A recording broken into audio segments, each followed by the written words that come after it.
I put on my coat and prepared to go out into the cold.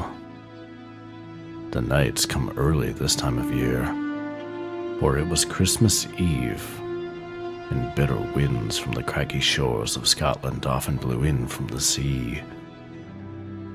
Normally, I would never wear a scarf merely to walk home from the pub at night, for I enjoyed the inclement weather.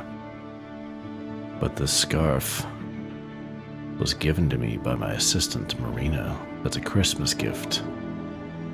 It was special to me. It's true, I do not receive many gifts, for I have few close friends. Tonight, I would try to remember the warm nights of love and companionship now gone, and I would shed a tear of remembrance, as I have done these past years now. It was just past 6. Most of the people of Man were home with their family over a warm family dinner, where there would be presents to open. I threw the scarf around my neck and went out into the faint light of the lamp above the pub. Pulling the door tight, I turned the key in the lock, and I braced myself against the icy wind that swept up and down the narrow streets of Castletown.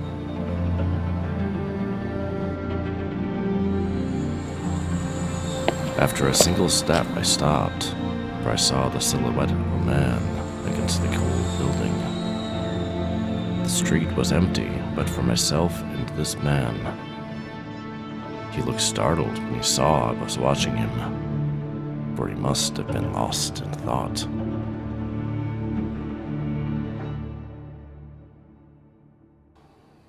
"I have closed for the evening," I said politely. "Good night, and a Merry Christmas to you," I continued. He made no motion to leave, but merely nodded to me politely out of deference, as if to justify himself to me. But he watched me intently, carefully, marking my presence. "Is everything all right?" I suddenly asked him, for I worried that he might be homeless. And though I'm not in the habit of inviting homeless people into my pub after hours, it was, after all, Christmas Eve, and my emotions were raw, as they always were during the holidays. "I have been coming here for years," he answered. "I don't know if I'm late, or if I'm too early. I was hoping for the chance to hear the music once again. But, pardon me. What music are you referring to?" I asked him in earnest. "I have been coming here for years now, mostly at night and during the wee hours. Music comes from within these walls, and I take great comfort from it. Please come into my pub and warm yourself for a few minutes.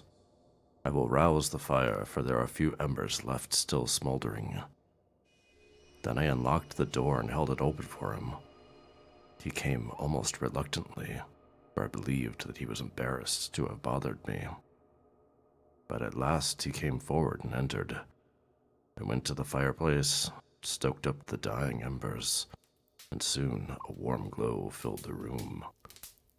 I went to the bar, pulled down an 18-year bottle of Glenlivet, and poured 2 generous drams, handing one to him as he stood at the fireplace.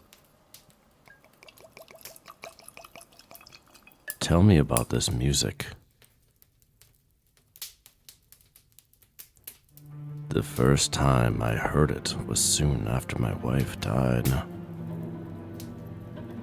For many months, I would not leave my house. I did not even want her to continue to live. My wife loved the piano, and she played beautifully. After her death, I had her piano removed because I could not bear to look at it. It only reminded me of her. Eventually, I began to recover enough to go out again, but I would only go at night, by myself, for I did not want to meet people. I did not want to have to look into their eyes. My eyes were vacant. In some ways, I was already dead.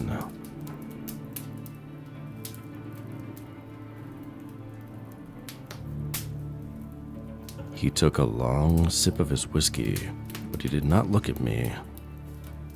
At last, he continued. One night, my travels brought me to this pub. Long after midnight, I had no chance of meeting anyone, and I had grown fond of the area surrounding the castle. The castle is permanent, even as my memories of my wife would remain permanent. I stopped when I heard the faint sound of music. The faint sound of a piano being played with passion. The sounds were coming from within this pub. I looked through the window, but it was dark, with only a faint glow from a dying fire. The playing was so soft and so beautiful, understated yet sublime. I started to weep. He stopped and slowly raised his head, looking into my eyes through his own tears. He looked at me with uncertainty, wondering if he had said too much. Then he lowered his head and continued his story. Ever since that night, I have walked these lonely streets at night, and I've always come back to this place I first heard the music. Only once did I see the musician behind the music. It was on a cold evening such as this.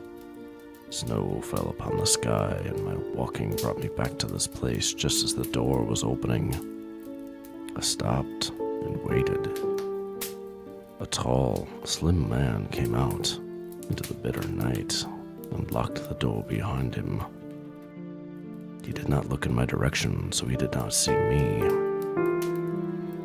But I saw his face, if only for a moment, as he turned up the collar on his coat. That man was you. Later I learned that his name was Thorkell, and he would buy a dram for someone that would tell him a story. He looked up again into ours and met. "Is your name Thorkell?" he asked. I raised my glass and nodded. Then I poured back the remaining whiskey and set the glass down in the bar. He watched me without speaking. Emotions were swirling inside of me, and through the sadness of the moment, I started to smile. And so it was that I too found some peace that fateful night, and that I discovered an element of beauty in the grief of another soul. I did not say so in words, but I believed that on that night I gave a present, a precious present to a complete stranger. And in this act of giving, I received something that I find precious. I nodded at him once again. Then I walked to the piano, which was against the wall. I sat down and began to play.